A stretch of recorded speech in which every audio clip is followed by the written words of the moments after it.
Hi hello ನನ್ನ ಎಲ್ಲ ಪ್ರೀತಿಯ ವೀಕ್ಷಕರಿಗೆ ಮತ್ತೊಮ್ಮೆ ನಮ್ಮ ಚಾನಲ್ಗೆ ಸ್ವಾಗತ ಸುಸ್ವಾಗತ.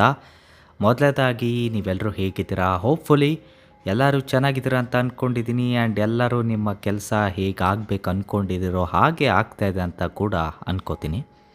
ಸೊ ಸ್ನೇಹಿತರೆ, ಇವತ್ತಿನ ಈ ಒಂದು ವಿಡಿಯೋದಲ್ಲಿ ನಾನು ಹೇಳೋಕ್ಕೆ ಹೊರಟಿರೋ ನಿಮ್ಗೆ ಈ ಒಂದು ಸ್ಟೋರಿ ತುಂಬಾ ಇಂಟ್ರೆಸ್ಟಿಂಗ್ ಆಗಿದೆ. ಆ್ಯಂಡ್ ಇನ್ನೂ ಇಂಟ್ರೆಸ್ಟಿಂಗ್ ಆಗಲಿ ಅನ್ನೋದಕ್ಕೋಸ್ಕರ ಈ ಟಾಪಿಕ್ಗೆ ರಿಲೇಟೆಡ್ ಒಂದು ಆಲ್ಮೋಸ್ಟ್ 15-20 ವೆಬ್ಸೈಟ್ಸ್ನ ರೆಫರ್ ಮಾಡಿಬಿಟ್ಟು ಆಲ್ಮೋಸ್ಟ್ 2 or 3 ಡೇಸ್ ಕೂತಿದ್ರು ಈ ಒಂದು ಸ್ಟೋರಿ ಮೇಲೆ ವರ್ಕೌಟ್ ಮಾಡಿ ಒಂದು ಸ್ಟೋರಿನ ಪ್ರಿಪೇರ್ ಮಾಡಿದ್ದೀನಿ. ಆ್ಯಂಡ್ ಯಾವುದೇ ಒಂದು ಕಾಲ್ಪನಿಕ ಸ್ಟೋರಿ ಅಲ್ಲ, ಬಟ್ ರಿಯಲ್ ಆಗಿ ಮ್ಯಾಕ್ಸಿಕೋಲ್ಲಿ ನಡೆದಂತಹ ಒಂದು ಇನ್ಸಿಡೆಂಟ್ ಬೇಸ್ಡ್ ಸ್ಟೋರಿ ಇದು. ಸೊ ಹೋಪ್ಫುಲಿ ಈ ಒಂದು ಕತೆ ನಿಮಗೆ ಇಷ್ಟ ಆಗುತ್ತೆ ಆ್ಯಂಡ್ ತುಂಬಾ ಇಂಟ್ರೆಸ್ಟಿಂಗ್ ಆಗಿರುತ್ತೆ ಅಂತ ನಾನು ಅಂದ್ಕೊಂಡು ಈ ಒಂದು ಸ್ಟೋರಿನ ನಿಮ್ಮ ಗಮನಕ್ಕೆ ತರೋಣ ಅಂತ ಈ ಒಂದು ವಿಡಿಯೋ ಮಾಡ್ತಾಯಿದ್ದೀನಿ. ಹೋಪ್ಫುಲಿ ನಿಮಗೆ ಒಂದು ಕತೆ ಇಷ್ಟ ಆದರೆ ದಯವಿಟ್ಟು ಲೈಕ್ ಮಾಡಿ, ಹಾಗೆ ಇಷ್ಟ ಆಗದೇ ಇದ್ದರೆ ಡಿಸ್ಲೈಕ್ ಮಾಡಿ ಅಂತ ಹೇಳ್ತಾ ಇವತ್ತಿನ ಈ ಒಂದು ವಿಡಿಯೋನ ಸ್ಟಾರ್ಟ್ ಮಾಡೋಣ. ಜಾಸ್ತಿ ಟೈಮ್ ವೇಸ್ಟ್ ಮಾಡೋದು ಬೇಡ. ಬನ್ನಿ ಸ್ನೇಹಿತರೆ, ಇವತ್ತಿನ ಈ ಒಂದು ಕತೆನ ಸ್ಟಾರ್ಟ್ ಮಾಡೋಣ. ಸೊ 1947ನಲ್ಲಿ ಅರೌಂಡ್ ಜೂನ್ ಮಂತಲ್ಲಿರ್ಬೋದು, ಜುಲೈ ಮಂತಲ್ಲಿ ಒಂದು ಫಾರ್ಮ್ ಓನರ್ ತನ್ನ ಫಾರ್ಮಲ್ಲಿ ಓಡಾಡ್ತಿರುವಾಗ ಫಾರ್ಮ್ ಓನರ್ ಬಂದುಬಿಟ್ಟು WW ಮ್ಯಾಕ್ಬ್ರೆಜಿಲ್ ಅಂತ ಅವರ ಹೆಸರು. ಸೊ ಅವರ ಫಾರ್ಮ್ ಇದ್ದಿದ್ದು ರಾಸ್ವೆಲ್. ಓಕೆ, ಯಾವ ಒಂದು ಸಿಟಿ, ಮ್ಯಾಕ್ಸಿಕೋಲ್ಲಿ ಲೊಕೇಟ್ ಆಗಿರೋ ಈ ಒಂದು ಸಿಟಿ. ಸೊ ಅವರು ಹಾಗೆ ತಮ್ಮ ಫಾರ್ಮಲ್ಲಿ ಓಡಾಡ್ತಿರುವಾಗ ಅವರು ಒಂದು ವಿಚಿತ್ರವಾಗಿರೋ ಒಂದು ಏರ್ಕ್ರಾಫ್ಟನ್ನು ನೋಡ್ತಾರೆ.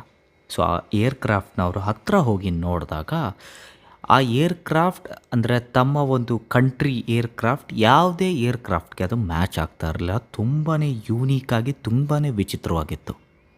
ಆ್ಯಂಡ್ ಅದೇ ಟೈಮಲ್ಲಿ ಆ ಒಂದು ಟೈಮಲ್ಲಿ ಈ ನ್ಯೂಸ್ ಚಾನಲ್ ಮೀಡಿಯಾಗಳಲ್ಲಿ ತುಂಬಾ ಸುದ್ದಿ ಇದ್ದಿದ್ದು ಏನಂದರೆ, ಯಾವುದೋ ಒಂದು ಮಿಸ್ಟೀರಿಯಸ್ ಏರ್ಕ್ರಾಫ್ಟ್, ಅಂದರೆ ಮಿಸ್ಟೀರಿಯಸ್ ಏರ್ಕ್ರಾಫ್ಟ್ಸ್ ಏನಿದೆ ಅಥವಾ ಮಿಸ್ಟೀರಿಯಸ್ ವಸ್ತುಗಳು ಆಕಾಶದಲ್ಲಿ ಓಡಾಡ್ತಿದೆ ಅನ್ನೋ ಒಂದು ಸುದ್ದಿ ಆಗಷ್ಟೇ ತುಂಬಾ ವೈರಲ್ ಆಗ್ತಾಯಿತ್ತು. ತುಂಬಾ ಹಾಟ್ ನ್ಯೂಸ್ ಆಗಿತ್ತು ಆ ಟೈಮಲ್ಲಿ. ಸೊ ಇವರು ಕೂಡ ತುಂಬ ಯೋಚನೆ ಮಾಡಿ ಅದನ್ನು ನೋಡಿದಾಗ ಒಂದು ಕನ್ಕ್ಲೂಷನ್ಗೆ ಬರ್ತಾರೆ. ಏನಂದರೆ, ಇದು ಖಂಡಿತವಾಗ್ಲೂ ಯಾವುದೋ ಒಂದು ಏಲಿಯನ್ಸ್ ಏರ್ಕ್ರಾಫ್ಟ್ ನನ್ನ ಒಂದು ಫಾರ್ಮಲ್ಲಿ ಕ್ರ್ಯಾಶ್ ಆಗಿಬಿದ್ದಿದೆ ಅನ್ನೋ ಒಂದು ಕನ್ಕ್ಲೂಷನ್ಗೆ ಅವ್ರು ಬರ್ತಾರೆ. ಸೊ ನಾನು ವಿಡಿಯೋ ಸ್ಟಾರ್ಟಿಂಗಲ್ಲಿ ಏನು ಹೇಳಿತ್ತು, ಫಾರ್ಮ್ ಓನರ್ಗೆ ಅವರು ಒಂದು ಏರ್ಕ್ರಾಫ್ಟನ್ನ ನೋಡ್ತಾರೆ ಅಂತ. ಮತ್ತು ನೀವು ಪೂರ್ತಿ ಏರ್ಕ್ರಾಫ್ಟ್ನೇ ನೋಡಿದ್ರು ಅಂತ ಅಲ್ಲ, part of the aircraft. Suppose ಒಂದು ಎಕ್ಸಾಂಪಲ್ ಹೇಳೋದಾದರೆ ಜಸ್ಟ್ ನೀವೇ ಒಂದು ಇಮ್ಯಾಜಿನ್ ಮಾಡ್ಕೊಳ್ಳಿ. 1947 ಅಂದರೆ ತುಂಬಾ ಹಳೆ ಕಾಲ.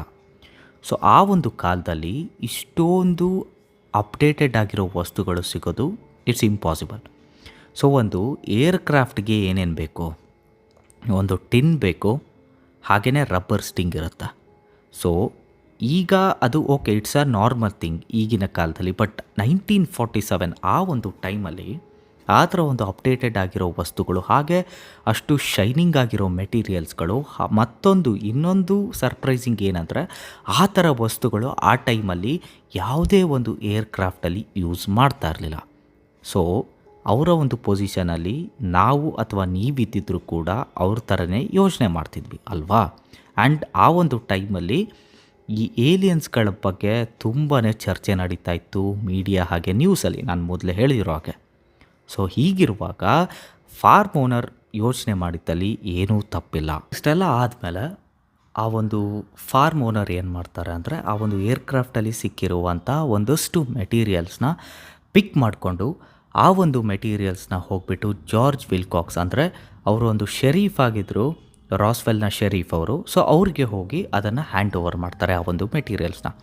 ಸೊ ಜಾರ್ಜ್ ವಿಲ್ಕಾಕ್ಸ್ ಅವರು ಅದನ್ನು ಕಂಪ್ಲೀಟಾಗಿ ಅನಲೈಸ್ ಮಾಡ್ತಾರೆ. ಬಟ್ ಆ ಒಂದು ಏರ್ಕ್ರಾಫ್ಟ್ ಬಗ್ಗೆ ಏನು ತಿಳಿಯೋದೆ ಅವರು ಮತ್ತೆ ಏನು ಮಾಡ್ತಾರೆ ಅಂದರೆ, ರಾಸ್ವೆಲ್ ಆರ್ಮಿ ಏರ್ಕ್ರಾಫ್ಟ್, ಶಾರ್ಟಾಗಿ RAAF ಅಂತ ಕರೆಯುವಂತಹ ಕಮಾಂಡಿಂಗ್ ಆಫೀಸರ್ಗೆ ಆ ಒಂದು ಮೆಟೀರಿಯಲ್ಸ್ನ ಪಾಸ್ ಆನ್ ಮಾಡ್ತಾರೆ. ಸೊ ಇದೆಲ್ಲ ಆದಮೇಲೆ ಸ್ವತಃ RAAF ಒಂದು ನ್ಯೂಸ್ ಪೇಪರ್ ಆರ್ಟಿಕಲಲ್ಲಿ ಒಂದು ಸ್ಟೇಟ್ಮೆಂಟ್ನ ಕೊಡ್ತಾರೆ.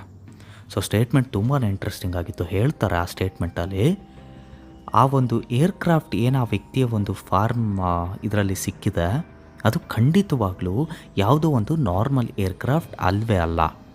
ಇಷ್ಟು ದಿನ ಅದು ಏನು ರೂಮರ್ಸ್ ನಡೀತಾ ಇತ್ತೋ ಮೀಡಿಯಾ ಅಲ್ಲಿ ನ್ಯೂಸಲ್ಲಿ, ಅದು ಒಂದು ಅಂದರೆ ಏಲಿಯನ್ಸ್ ಓಡಾಡ್ತಿರೋದು, ಅದು ಖಂಡಿತವಾಗ್ಲೂ ಒಂದು ಏಲಿಯನ್ಸ್ನ ಏರ್ಕ್ರಾಫ್ಟ್ನ ಒಂದು ಪಾರ್ಟ್ ಅದು ಅಂತ ಸ್ವತಃ RAAF ಅವರೇ ಆ ಒಂದು ನ್ಯೂಸ್ ಪೇಪರಲ್ಲಿ ಪ್ರಿಂಟ್ ಮಾಡಿಸಿದ್ರು.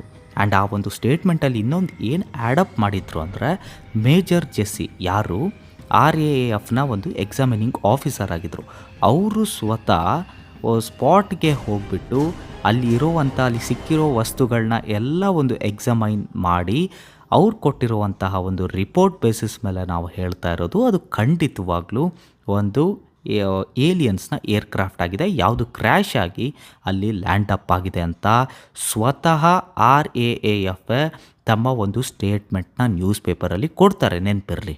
ಸೊ ಇಷ್ಟು ದಿನ RAAF ಒಂದು ಸ್ಟೇಟ್ಮೆಂಟ್ ಕೊಟ್ಟಿದ್ರು, ಏನಂದರೆ ನಾನು ಹೇಳಿದ್ದೆ ಅದೇನು ಸ್ಟೇಟ್ಮೆಂಟ್ ಕೊಟ್ಟಿದ್ರು ಅಂತ. ಸೊ ಈ ಒಂದು ಸ್ಟೇಟ್ಮೆಂಟ್ ಆಗಿ ಒಂದು 10 or 15 ಡೇಸಲ್ಲಿ US ಅಂದರೆ ರಾಸ್ವೆಲ್ ಗೌರ್ಮೆಂಟ್ ಏನಿದೆ ಮತ್ತೆ ಕಂಪ್ಲೀಟ್ ತಮ್ಮ ಒಂದು ಸ್ಟೇಟ್ಮೆಂಟ್ನ ಟರ್ನ್ ತೊಗೊಳ್ತಾರೆ. ಅವರ ಒಂದು ಕ್ಲೇಮನ್ನೇ ಬದಲಾಯಿಸ್ಬಿಡ್ತಾರೆ. ಏನು ಹೇಳ್ತಾರೆ ಅಂದರೆ, ಅದು ಏನು ಆ ಒಂದು ಫಾರ್ಮಲ್ಲಿ ಏನು ಒಂದು ಆಬ್ಜೆಕ್ಟ್ ಸಿಕ್ತೋ ಅದು ಯಾವುದೇ ಒಂದು ಫ್ಲೈಯಿಂಗ್ ಸಾಸರ್ ಅಥವಾ ಏಲಿಯನ್ದು ಏರ್ಕ್ರಾಫ್ಟ್ ಅಲ್ಲ, ಬದಲಾಗಿ ಅದೊಂದು ವೆದರ್ ಬಲೂನ್ ಯಾವುದನ್ನು ನಾವೇ ಒಂದು ತಿಂಗಳ ಹಿಂದ್ಗಡೆ ಲಾಂಚ್ ಮಾಡಿದ್ವಿ. ಬಟ್ ಅದಷ್ಟು ಸಕ್ಸಸ್ಫುಲ್ ಆಗದೆ ಆ ಒಂದು ಪ್ರಾಜೆಕ್ಟ್ ಫೇಲಿಯರ್ ಆಗಿ ಅದರ ಒಂದು ಪಾರ್ಟ್ ಆ ಒಂದು ಫಾರ್ಮ್ ಇದರಲ್ಲಿ ಬಿದ್ದಿದೆ ಅಂತ ಅವರು ಒಂದು ಕಂಪ್ಲೀಟ್ ಒಂದು ಸ್ಟೇಟ್ಮೆಂಟ್ನ ಕೊಟ್ಬಿಡ್ತಾರೆ.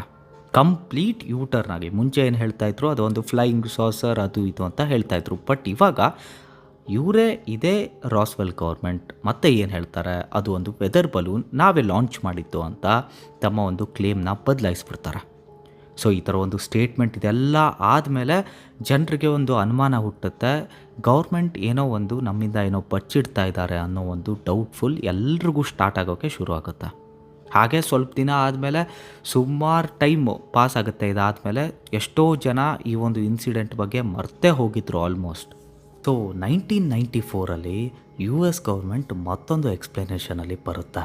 ಅವ್ರು ಏನು ಹೇಳ್ತಾರೆ ಅಂದರೆ, ನಾವು ಮುಂಚೆ ಏನು ಹೇಳಿದ್ವಿ, ನಾವು ಮುಂಚೆ ಏನು ಕ್ಲೇಮ್ ತೊಗೊಂಡಿದ್ವಿ ಅದು ಒಂದು ವೆದರ್ ಬಲೂನ್ ಅಂತ, ಅದು ಖಂಡಿತವಾಗ್ಲೂ ವೆದರ್ ಬಲೂನ್ ಅಲ್ವೇ ಅಲ್ಲ ಅನ್ನೋ ಒಂದು ಶಾಕಿಂಗ್ ಕ್ಲೇಮ್ನ ಅವರು ತಗೋತಾರೆ.